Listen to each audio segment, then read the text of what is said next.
আমরা আজকে এসছি সিঙ্গুরে ডাকাত কালী বাড়ি, যেখানে শ্রীমা এসছিলেন, মানে সারদা মা।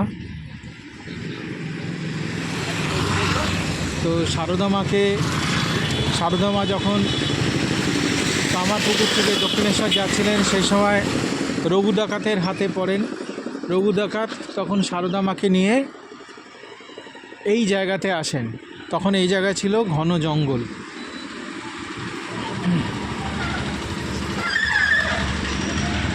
পরে এই জঙ্গল টঙ্গল সব কেটে যায়, সরে যায়। তারপর এখন এখানে মায়ের মন্দির রঘু ডাকাতের। এই হচ্ছে ডাকাতে কালী মা। আমরা একটু কাছ থেকে মাকে দর্শন করব। ঠাকুরমশাই, আপনার অনুমতি থাকলে একটু পেছন দিক দিয়ে। আচ্ছা আচ্ছা, কই বাত নেই। এই হচ্ছে মায়ের নাট মন্দির। চলো, খুব সুন্দর জায়গা।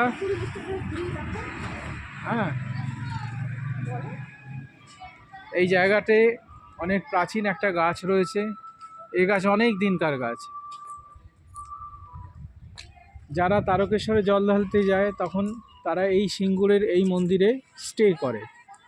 সেই জন্য আপনারা দেখছেন যে এখানে এই সমস্ত বাঁক করা আছে, এখানে বাঁক রাখার জায়গা। আসুন এবার মন্দিরটা দর্শন করি।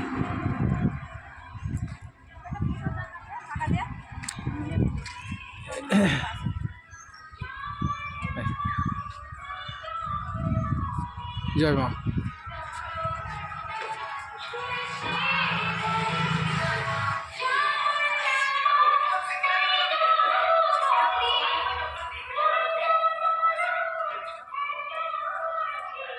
জয় মা।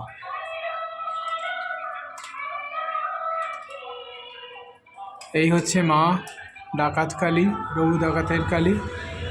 আপনারা ভালো করে দর্শন করুন। জয় মা।